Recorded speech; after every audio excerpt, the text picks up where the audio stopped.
Hello， 大家好，我是小橘子。之前发的笔记，大家对我这个7.9平小次卧的沙发床都很感兴趣。今天就给大家分享一下沙发床到底值不值得买，究竟好不好用呢？这款折叠床打开方式很简单，底部带滑轮可以轻松拉出。同时我买的是宜家配套的这个木索特床垫，不用时2个摞一起也好收纳，展开正好平铺在床上。它上边是带这种按摩的小凸点，当时在宜家试用时就觉得这个特别舒服。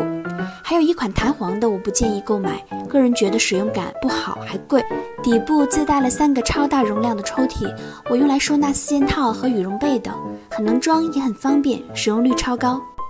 还有大家关心的质量问题，目前使用已经4年多了，坐标广东，很潮湿，排骨架等没有发霉也没有断裂，家人偶尔会过来小住，使用感也说不错，但抽出来的部分翻身会有异响，大家可以酌情考虑。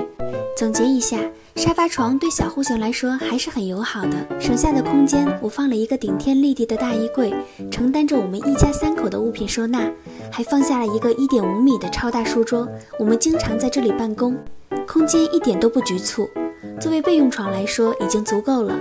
如果经常使用，可以在网上定制2片床笠，这样就不用每天铺床单啦。好啦，今天的分享就到这里了，下期给大家分享一下我这个小房间的收纳秘密，下期见啦，拜拜。